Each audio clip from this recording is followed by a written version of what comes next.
بسم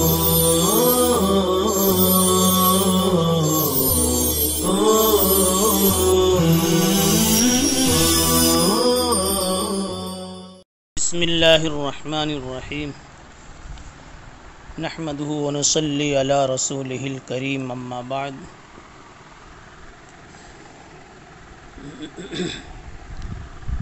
انما الاعمال بالنیات وانما لامرئ ما نوى۔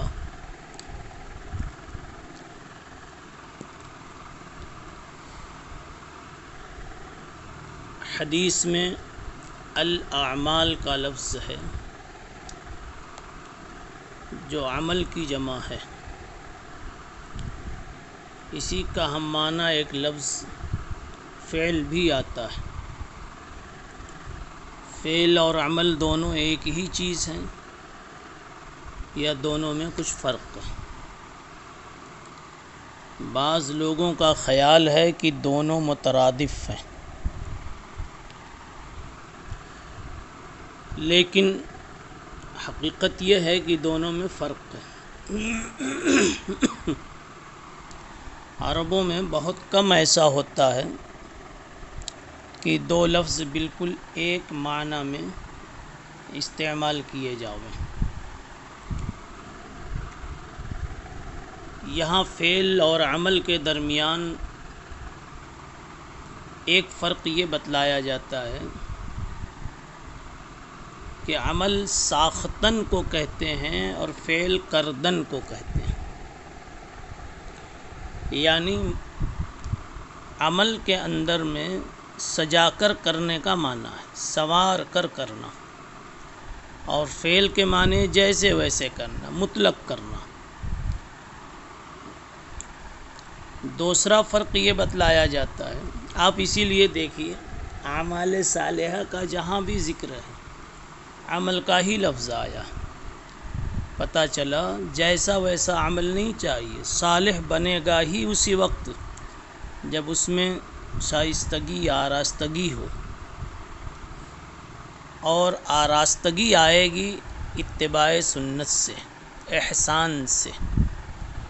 تو یہیں سے سمجھ میں آیا کہ عمل الصالحات میں یہ سب چیزیں مطلوب ہیں۔ دوسرا فرق یہ بتلایا جاتا ہے کہ عمل مکلف کے عمل کو کہتے ہیں، اور فعل مکلف اور غیر مکلف، حتیٰ کہ جانوروں کے بھی عمل کو فعل کہا جاتا ہے۔ جیسے جانوروں نے کچھ کیا تو فعلت البہائم کہہ سکتے ہیں۔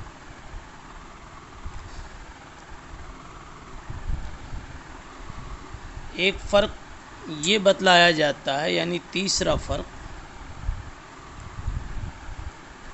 کہ لفظ عمل میں دوام کا معنی ہے اور لفظ فعل میں یہ معنی ملحوظ نہیں ہے۔ عمل الصالحات قرآن میں جہاں کہا گیا ہے، جہاں وہاں دوام کا معنی ملحوظ ہے۔ یہ آدمی جن اعمال صالحہ کا مکلف کیا گیا ہے، ایک مرتبہ نہیں، دو مرتبہ نہیں، بار بار کرے، اسے دوام کے ساتھ کرے، یعنی وہ دوام جو دوام شریعت میں مطلوب ہے۔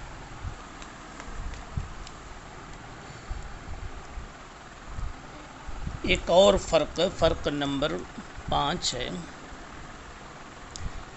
کہ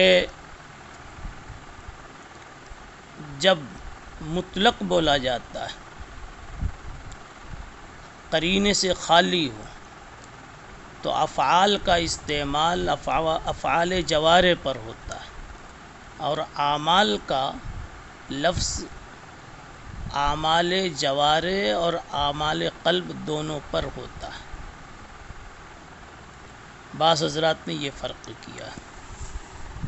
یہ تو اعمال کی تحقیق ہوئی، نیات کو بھی تھوڑا سا سن لیجئے، باقی میں ان لفظی تفصیلات میں بہت دیر تک نہ رک کر اب حاصل حدیث بتانے کی کوشش کروں گا۔ نیت کی جمع نیات ہے۔ قاضی بیضاوی رحمہ اللہ نے نیت کا لغوی معنی بھی بتلایا ہے اور شرعی معنی بھی بتلایا ہے۔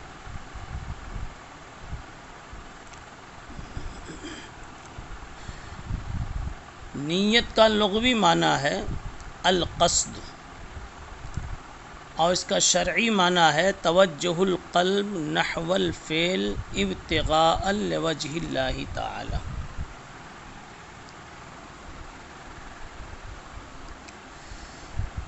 ملا علی قاری رحمۃ اللہ علیہ نے اس موقع پر لکھا ہے کہ نیت سے جو مقصود ہے عادت اور عبادت کے درمیان فرق کرنا، اس لیے کہ نیت کی تعریف ہے توجہ القلب نحو الفعل ابتغاء لوجہ اللہ، فعل کی طرف دل کا متوجہ ہونا اللہ کو راضی کرنے کے جذبے سے، یعنی کسی کام میں دل کا متوجہ ہونا، لگنا، شامل ہونا اللہ کو راضی کرنے کے جذبے سے، تو یہ نیت ہوئی۔ اور یہ نیت اس لیے تاکہ معلوم ہو جائے کہ یہ کام کرنے والا یہ کام عادتاً نہیں کر رہا ہے، اپنی طبیعت کے تقاضے سے نہیں کر رہا ہے، عبادت سمجھ کر کر رہا ہے۔ تو ملا علی قاری نے مرقات میں لکھا ہے والقصد بها تمییز العبادت عن العادہ،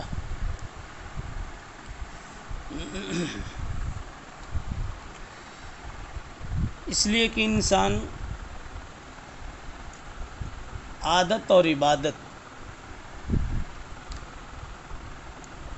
جو اعمال وہ کرتا ہے دونوں کے درمیان نیت ہی سے فرق کر سکتا ہے، ورنہ تو 24 گھنٹے ہر منٹ پر انسان کوئی نہ کوئی عمل، کوئی نہ کوئی حرکت کرتا ہی ہے۔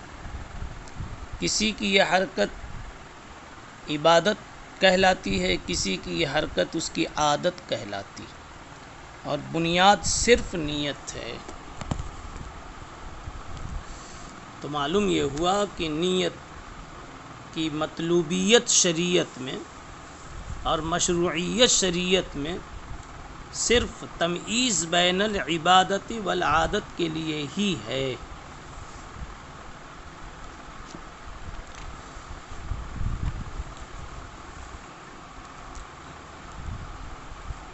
دو لفظ یہاں پر ہیں، ایک نیت ہے اور ایک ارادہ۔ ہمارے طلبہ کو جاننا چاہیے کہ لفظ نیت کا استعمال اللہ کے لیے نہیں ہوتا، لفظ ارادہ کا استعمال اللہ کے لیے ہوتا ہے۔ کہیں نوى اللہ نہیں آپ نے سنا ہوگا، اراد اللہ بار بار آپ نے پڑھا، اذا اراد شیئا ان یقول له کن فیکون، اللہ کا ارادہ اس میں بیان کیا گیا۔ اب نیت اور ارادے میں کیا فرق ہے؟ ایک بات تو لوگوں نے یہی کہہ دی کہ دونوں ایک ہی ہیں، لیکن صحیح بات یہ ہے کہ فرق کچھ نہ کچھ ہے۔ پہلا فرق یہ کہ ارادے میں صاحب ارادہ کی غرض شامل نہیں ہوتی، اور نیت میں صاحب نیت کی غرض شامل ہوتی ہے، چاہے وہ غرض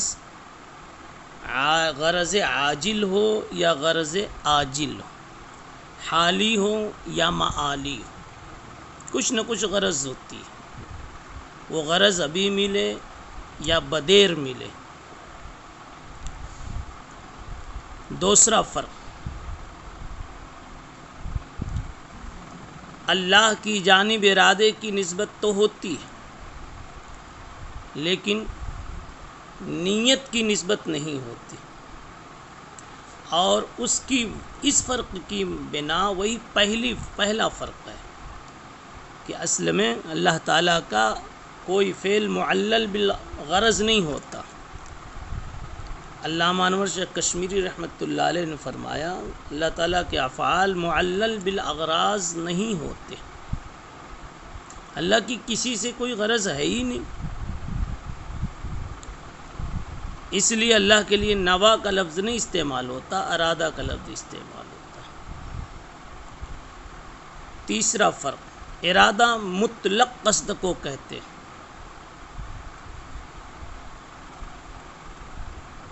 ارادہ مطلق قصد کو کہتے ہیں، اور نیت کہتے ہیں اللہ کی رضامندی کے لیے جو قصد کیا جائے اس کو نیت کہتے ہیں۔ گویا نیت کا خاص تعلق ہے اللہ کو راضی کرنے کے معنی سے۔ اس لیے ایسا لگتا ہے کہ اگر آپ کپڑا خریدنے جا رہے ہیں اور کوئی پوچھے کس نیت سے جا رہے ہو تو تم کہو نویتو اشتراء الثوب، تو یہ نیت کا استعمال اپنے صحیح محل میں نہیں ہوا، اردت تو کہیں گے، اس لیے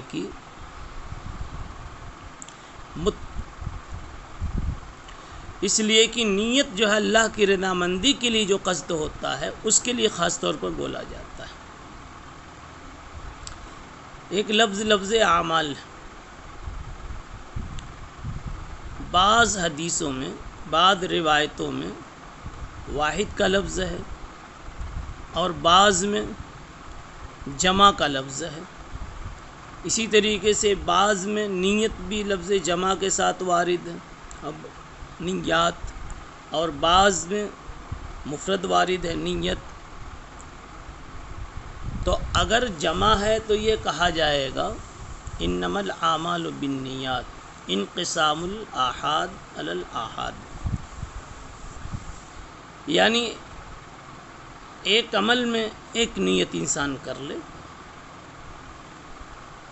ہر عمل کے لیے ایک نیت ہونی چاہیے، اور اگر انما العمل بالنیہ ہے تو پھر معاملہ صاف ہے کہ واحد عمل ہے اور واحد نیت ہے۔ اور اگر کچھ معاملہ اس کے برعکس ہو کہ انما العمل بالنیات، تو یہ مطلب ہوگا کہ ایک عمل میں کئی ساری نیتیں بھی جمع ہو سکتی ہیں، ایک نیک عمل میں ایک عمل میں کئی دوسری نیتیں بھی جمع ہو سکتی۔ مثلا بیت اللہ شریف انسان جاتا ہے، حج کی نیت ہے، وہاں کی نماز کا مخصوص ثواب حاصل کرنا وہ نیت ہے، طواف کی نیت ہے، وغیرہ وغیرہ، ایک عمل میں بہت ساری نیتیں بھی جمع ہو سکتی ہیں۔ اگلی بات طلبہ عزیز یہ سنیں، اس حدیث کا مقصد کیا ہے؟ علامہ سندھی رحمۃ اللہ علیہ فرماتے ہیں کہ حدیث سے مقصد نیت کی طرف متوجہ کرنا نہیں ہے، بلکہ نیت فاسدہ اور نیت صحیحہ کے درمیان تمییز کرانا ہے، اور نیت صحیحہ کی طرف متوجہ کرنا ہے اور نیت فاسدہ سے بچانا ہے، اور دونوں کے فرق کو بتانا مقصود ہے۔ اس کے لیے حدیث یہ منتخب فرمائی جس میں پہلا ٹکڑا تو ایک قاعدہ کلیہ کے طور پر ہے، انما الاعمال بالنیات، اس کے بعد دوسرا بھی اسی کی تاکید کے لیے ہے اور اسی کے ہم معنی ہے، اگرچہ بعضوں نے تاسیس کا معنی بھی لیا، لیکن اسی کی تاکید کے لیے کہ دیکھو ہر انسان کو وہی ملے گا جس کی وہ نیت کرے گا اپنے عمل میں۔ اب اس کی دو جزی بتا دی، ایک خیر کی ایک شر کی، نیت فاسدہ کی، نیت صحیحہ کی۔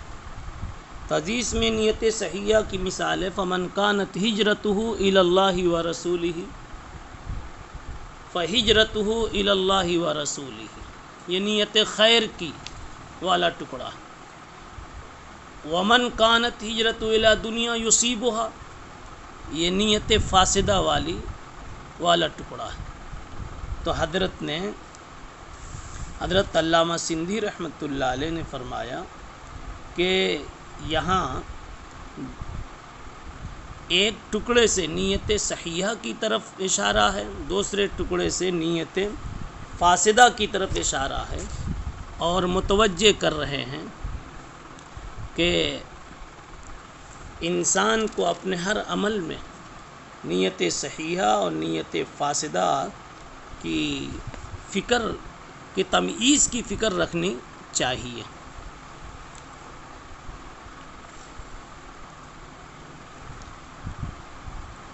حدیث کے مضمون سے جو مجموعہ حدیث کا جو مضمون بنتا ہے وہ یہ ہے، انسان کے عمل میں نیت چھپی ہوتی ہے۔ اب وہ کبھی نیت صحیحہ ہے، کبھی نیت فاسدہ ہے۔ اس کی مثال ایسی سمجھیے کہ جیسے ہر کسی بھی انسان کو پکڑ لیجیے، وہ اس انسان میں یا تو جبلت خیر کی ہے یا جبلت شر کی، صفات خیر کی ہیں یا صفات شر کی ہیں۔ اور اس کائنات میں جتنی چیزیں، سب کا بھی ایک ظاہر ہے اور ایک باطن ہے، ایک جسم ہے اور ایک اس اندر میں چھپی ہوئی روح ہے۔ آپ دیکھ لیجئے، روح پتوں میں بھی ہوتی ہے، چھوئی موئی ایک گھاس ہے، اس کو چھو تو بالکل مرجھا جاتی ہے، منہ جاتی ہے، ایسا لگا مر گئی، جان نکل گئی، پھر چھوڑ دیا، پھر وہ زندہ ہو جاتی ہے۔ ایسی ہی کوئی پودا ہے بڑا خوبصورت، تو آدمی کو دیکھ لے تو لپٹ جاتا ہے، آدمی کا عاشق ہوتا ہے۔ پتہ چلا ہر چیز میں جان ہے اور روح ہے۔ آج کی تحقیق نے، سائنس نے یہ بات بتائی۔ قرآن مجید نے تو بہت پہلے بتا دیا تھا، وَإِن مِّن شَيْءٍ إِلَّا يُسَبِّحُ بِحَمْدِهِ وَلَٰكِن لَّا تَفْقَهُونَ تَسْبِيحَهُمْ۔ ہر چیز تسبیح پڑھتی، کیوں پڑھتی ہے؟ اس میں جان ہے جب تو پڑھتی۔ يُسَبِّحُ لِلَّهِ مَا فِي السَّمَاوَاتِ وَالْأَرْضِ، اس میں بھی بتایا گیا اللہ کی تسبیح ہر چیز پڑھتی، زمین کی ہو، آسمان کی ہو۔ تو جب ہر چیز تسبیح پڑھتی ہے تو ہر چیز میں جان کا ہونا، روح کا ہونا ثابت ہے۔ تو ہر چیز میں روح ہے، بس یہ ہے کسی میں وہ روح شریف ہے، کسی میں وہ روح خبیث ہے۔ آپ دیکھیے ابو لہب کا چہرہ بڑا خوبصورت تھا، جبھی تو ابو لہب کا کہا جاتا تھا، آگ کے انگارے کی طرح اس کا چہرہ پھوٹتا تھا، جمال پھوٹتا تھا، لیکن اندر میں جو روح تھی وہ بڑی خبیث تھی۔ اور اس کے برعکس حضرت بلال حبشی کو دیکھیے، چہرہ تو خوبصورت نہیں تھا لیکن روح نہایت اعلیٰ درجے کی تھی۔ حضرت لقمان علیہ السلام کے بارے میں بھی کہا جاتا ہے کہ چہرہ خوبصورت نہیں تھا لیکن روح کی نورانیت کا کیا کہنا۔ حضرت عطا ابن ابی رباح جن کے روحانی کمالات مسلم ہیں، ان کے بارے میں امام اعظم ابو حنیفہ فرماتے ہیں، ما رأیت احدا افضل من عطا ابن ابی رباح، ان کے زمانے میں ان سے بڑا صاحب فضل انسان میں نے نہیں دیکھا۔ پتہ چلا ہر جگہ جسم بھی ہے اور روح بھی ہے۔ اب روح بھی ہے اور جسم بھی ہے، تو اس حدیث کے ذریعے سے رسول اللہ صلی اللہ علیہ وسلم نے عمل کی روح کو سدھارنے کی طرف، عمل میں صحیح روح پیدا کرنے کی طرف متوجہ کیا ہے۔ اس حدیث کا مضمون کیا ہے، مطلب کیا ہے، شرح کیا ہے؟ یہ تو روح تھی جو بات بتلائی گئی، انما الاعمال بالنیات۔ آپ جانتے ہیں بالنیات جار مجرور ہے، اور جار مجرور کا ایک متعلق ہوتا ہے۔ انما الاعمال کے بعد کوئی فعل یا شبہ فعل ہونا چاہیے، اسی سے بالنیات متعلق ہوگا۔ تو وہ متعلق کیا ہے جو محذوف ہے؟ مختلف باتیں لوگوں نے فرمائی۔ بعض حضرات نے کہا یہاں تصیح کا لفظ محذوف ہے۔ اب ترجمہ ہوگا کوئی عمل نیت کے بغیر صحیح نہیں ہوتا۔ شوافے نے یہی بات مراد لی، یہی توجیہ مراد لی، انما الاعمال تصح۔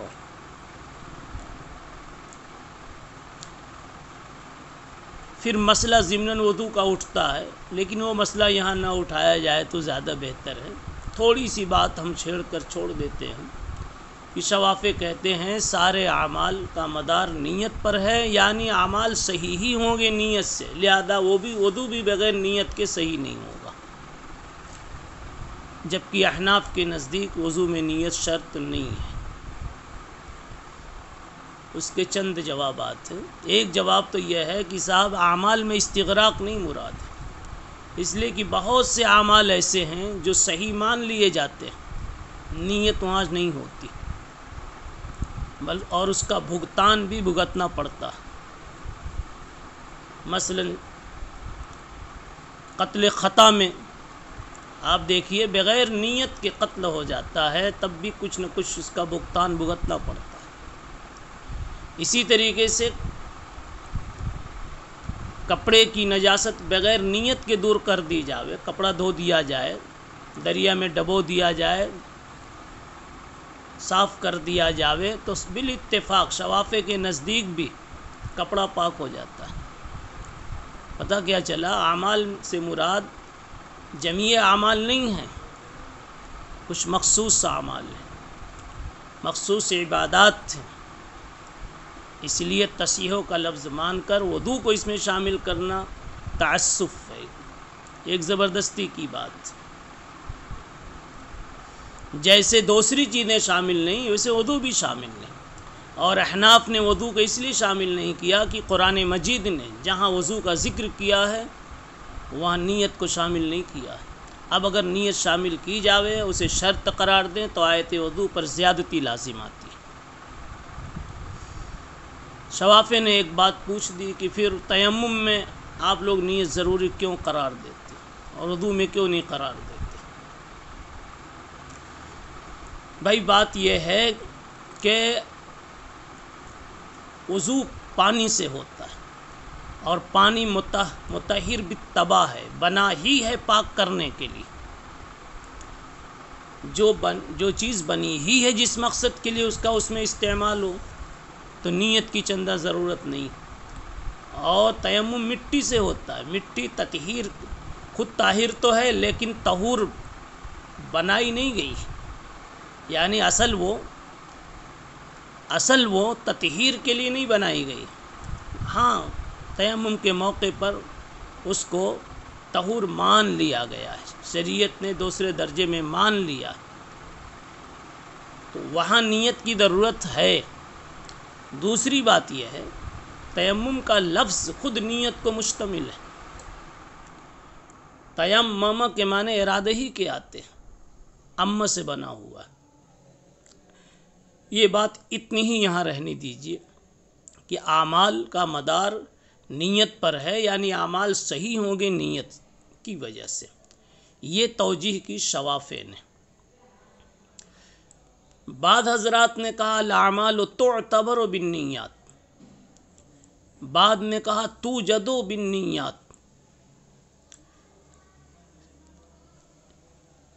سب صحیح ہیں، بس ایک لفظ بڑھا دیا جائے، تصحیح تعتبر اور توجد شرعن ایک لفظ بڑھا دیا جائے کہ اعمال شرعن صحیح ہوں گے، معتبر ہوں گے، موجود مانے جائیں گے نیت کی بنیاد پر، اور اعمال میں استغراق کا معنی نہ لیا جاوے۔ امام غزالی رحمۃ اللہ علیہ نے بھی اس کی نفی فرمائی ہے۔ وَإِنَّمَا لِامْرِئٍ مَّا نَوَىٰ فَمَنْ كَانَتْ هِجْرَتُهُ إِلَىٰ دُنْيَا يُصِيبُهَا۔ ہاں بعض حضرات نے یہاں انما الاعمال بالنیات سے پہلے بالنیات سے پہلے تصابو کا لفظ مانا، بعضوں نے تجازا کہا، یہ اعمال پہ جو بدلے آئیں گے، جزا سزا آئے گی، وہ نیت کی بنیاد پر، اور تقریباً سب کا حاصل ایک ہی ہے، صرف عبارتوں میں فرق ہے۔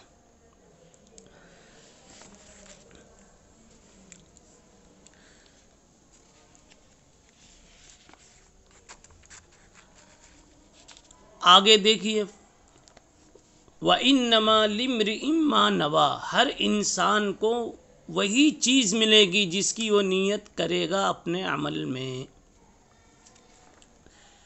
خیر کی نیت تو خیر پائے گا، شر کی نیت تو شر پائے گا وہ۔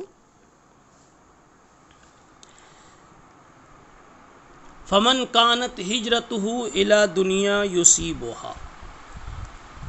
آپ کو یہاں سوال ہو رہا ہے کہ امام بخاری رحمۃ اللہ علیہ نے کچھ حذف کر دیا، کیوں حذف کیا؟ فمن کانت ہجرتہ الی اللہ ورسولہ کا ٹکڑا حذف کیا، کیوں حذف کر دیا؟ اس لیے حذف کر دیا ہے کہ اس میں چند نقطے۔ پہلی بات تو یہ ہے کہ اختصار کے مسئلے کی طرف اشارہ کرنا چاہتے ہیں۔ مسئلہ اختصار کی طرف اشارہ کرنا چاہتے ہیں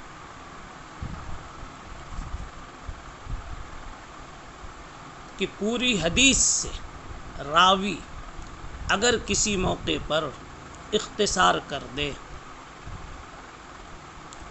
اتنا ٹکڑا حذف کر دے جس سے کہ کوئی خلل پیدا نہ ہو، مضمون کے سمجھنے میں کوئی نقص پیدا نہ ہو، تو اس اختصار کی اجازت ہے۔ اب یہ اختصار کون کر سکتا ہے؟ فتح الباری میں، اسی طریقے سے علامہ عینی نے اپنی شرح میں، قسطلانی نے اپنی شرح میں اس بات کو چھیڑا ہے، اور یہ لکھا ہے کہ راجح اور صحیح بات یہ ہے کہ ماہر فن کے لیے تو اجازت ہے، غیر ماہر فن کے لیے اس کی اجازت نہیں ہے، اس لیے کہ غیر ماہر ہوگا تو پھر حدیث کے مضمون میں خبط کر ڈالے گا، کچھ کا کچھ کر ڈالے گا۔ تو حضرت نے یہ صرف اس لیے حذف کیا ہے کہ حضرت کو اشارہ کرنا تھا، ایک مسئلہ بتانا تھا کہ ماہر فن اگر حدیث کے کسی ٹکڑے کو گھٹانا چاہے، کسی موقع پر حذف کرنا چاہے کسی مناسب مسئلہ سے، تو وہ کر سکتا ہے۔ اب ایک اور بات، حذف کے مسئلے ہی کو بتانا تھا تو جزو اول ہی کو کیوں حذف کیا؟ اس کا ایک جواب تو یہ ہے کہ کچھ مصلحت تھی جو اسی جملے کو حذف کرنے سے ہی حاصل ہو سکتی تھی۔ مثلا مصلحت یہ تھی کہ حضرت بتانا چاہتے ہیں کہ میں نے یہ جو کتاب لکھی ہے تو کوشش تو یہ کی ہے کوئی نیت فاسدہ اس میں نہ ہو، تو میں یہ تو کہہ سکتا ہوں کہ من کانت ہجرتہ الی دنیا یصیبھا میں جس ہجرت فاسدہ، جس نیت فاسدہ کا بیان ہے، اس نیت فاسدہ سے تو میں نے اپنے کو بچایا، لیکن من کانت ہجرتہ الی اللہ والے ٹکڑے میں جس نیت صالحہ کا مطالبہ ہے، میں نہیں دعویٰ کر سکتا کہ میں اس میں کتنا کامیاب ہوں، تاہم میں نے کوشش کی ہے کہ نیت صالحہ صادقہ بھی شامل تصنیف ہو۔ اس مقصد کے لیے حضرت نے اس پہلے ٹکڑے کو حذف کر دیا تاکہ اپنے نفس کی طرف، اپنے نفس کے تزکیے کی اور خود اپنے منہ اپنی صفائی کی کوئی بات نہ آوے اور ایسا کوئی الزام نہ آوے۔ حضرت شیخ زکریا رحمۃ اللہ علیہ نے فرمایا کہ اصل میں یہاں دو ٹکڑا، ایک جلب منفعت پر مشتمل ہے، وہ ہے من کانت ہجرتہ الی اللہ و رسولہ، اور ایک دفع مضرت ہے جو نیت فاسدہ والا ہے، من کانت ہجرتہ الی دنیا یصیبھا۔ فرمایا جب حذف کرنا تھا اور ذکر کرنا تھا تو امام بخاری رحمۃ اللہ علیہ نے دیکھا کہ دفع مضرت کا لحاظ مقدم ہوتا ہے جلب منفعت پر، تو جو ٹکڑا جلب منفعت والا تھا اس کو حذف کر دیا، اور جو دفع مضرت والا تھا اس کو ذکر فرما دیا۔ اور یہی ترتیب طبعی بھی ہوتی ہے۔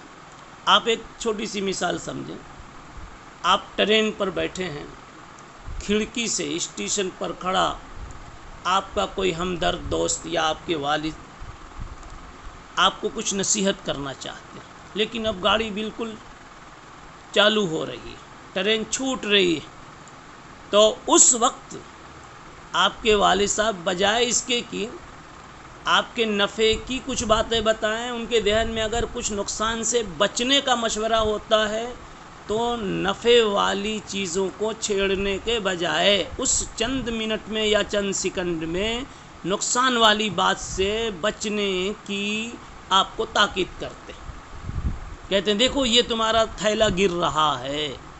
یعنی ان کے ذہن میں بھی یہ ترتیب ہے کہ جلب منفعت چھوٹ جائے تو چھوٹ جائے، لیکن دفع مضرت کا پہلو ہاتھ سے نہیں جانا چاہیے، ورنہ بچہ ہمارا نقصان میں مبتلا ہو جائے گا۔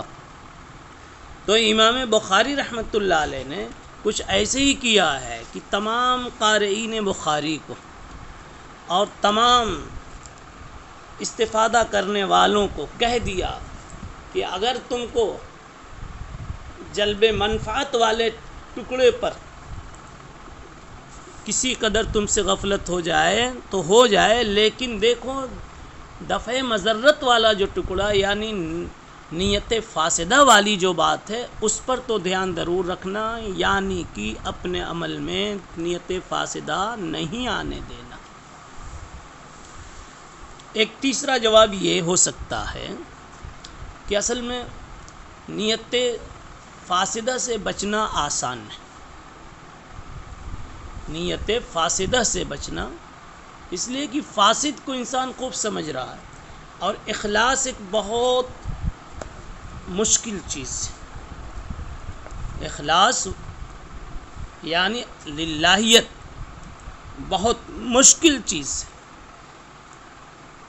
تو جو چیز مشکل تھی کہا اگر اس پر تم سے عمل نہ ہو سکے تو کم سے کم یہ کہ بچا کے تو رکھنا فساد سے نیت کو۔ جیسے یہ کہا جاوے کہ بھائی ایک عمل تم بہت اعلیٰ درجے کا نہیں کر سکتے تو کم سے کم اتنا گرا ہوا بھی مت کرنا کہ وہ عمل فاسد ہو جاوے۔ مثلا تم بہترین ڈھانک کر گھی والی روٹی نہیں لا سکتے تو ایسا بھی مت کرنا، ایسی بھی لاپرواہی نہیں کرنا کہ سوکھی روٹی وہ بھی بغیر ڈھاکے ہوئے ہاتھ پر لے کے چلے آؤ کہ مکھیاں بیٹھی رہیں۔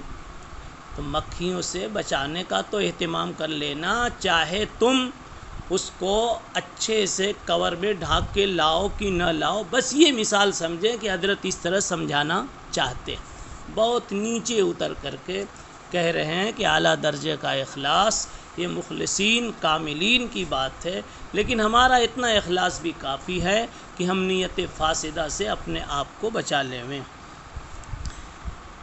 فمن کانت ہجرتہ، ہجرت کیا چیز ہے؟ ہجرت کا 3 معنی سمجھیں۔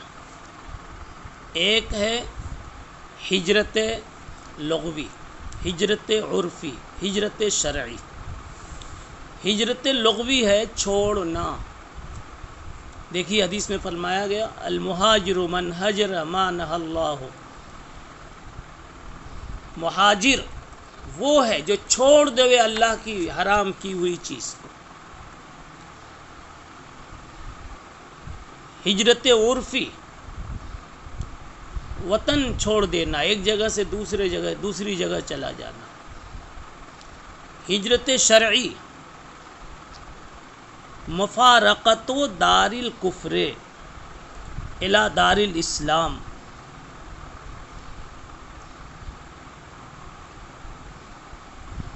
لإقامت الدین، دین کو باقی رکھنے کے لیے دار الکفر سے دار الاسلام کو چلا جانا۔ بس یہ۔ اب ہجرت شرعی کی پھر دو قسمیں، ہجرت ظاہری، ہجرت معنوی۔ ہجرت ظاہری یہی ہے کہ جس جگہ آپ اپنا دین نہیں بچا سکتے ہیں، اپنا دین قائم نہیں رکھ سکتے، اس گاؤں کو چھوڑ کر کے، اس شہر کو، اس ملک کو چھوڑ کر کے وہاں چلے جائیں جہاں آپ اپنا دین بچا سکتے ہیں۔ یہ ہجرت ظاہری ہے۔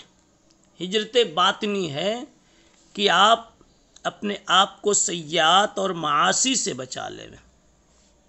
اسی کو حدیث میں کہا گیا، بخاری شریف جلد اول میں ہے والمہاجر من ہجر ما نہی اللہ عنہ، کہ حقیقی مہاجر، پکا مہاجر، کامل مہاجر وہ ہے جو ان تمام چیزوں کو چھوڑ دے جن سے اللہ نے منع فرمایا۔ یہ ہجرت حقیقیہ معنویہ۔ اسلام میں ہجرت کل 3 پائی جاتی۔ جب اسلام ظہور پذیر ہوا اور مسلمانوں پہ حالات آنے شروع ہوئے تو پہلی ہجرت حبشہ کی ہوئی۔ کچھ لوگ مکہ مکرمہ سے ہجرت کر کے حبشہ چلے گئے اور وہاں عیسائی حکومت تھی، لیکن مسلمانوں کو دیکھ کر کے ان کے اوصاف کو، اخلاق کو، وہاں کے بادشاہ نے ان کو وہاں قرار و قیام دیا اور رفتہ رفتہ وہاں ایک اسلامی فضا بنی۔ دوسری ہجرت حبشہ میں جب مسلمان رہنے لگے تو پھر وہاں سے وہ ہجرت کر کے اب مدینہ کی طرف آئے۔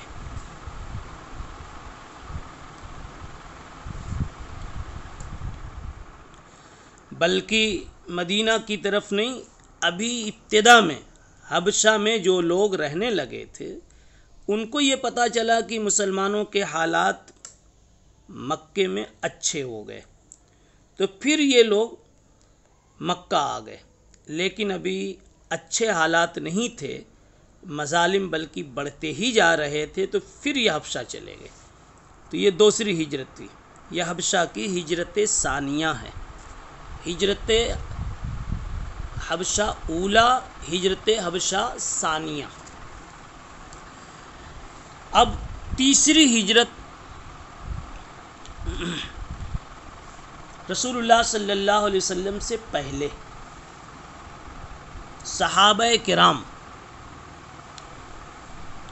رفتہ رفتہ مدینہ منورہ جانے لگے، پھر بعد میں وقت آیا تو جناب رسول اللہ صلی اللہ علیہ وسلم کو بھی ہجرت کا حکم ہوا اور آپ بھی تشریف لے گئے۔ یہ ہجرت الی المدینہ ہوئی۔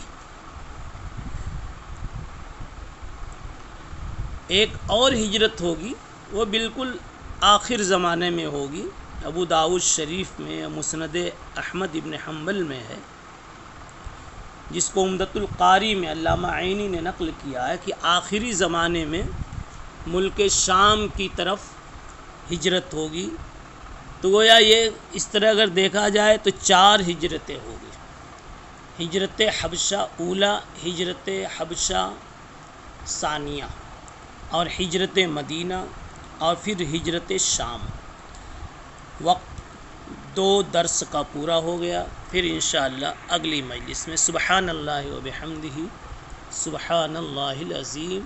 طلبہ عزیز سے گزارش ہے سبق دھیان سے سنیں. اساتذہ بڑی فکروں کے ساتھ آپ تک سبق پہنچا رہے ہیں. سبحان اللہ و بحمدہ سبحان اللہ العظیم.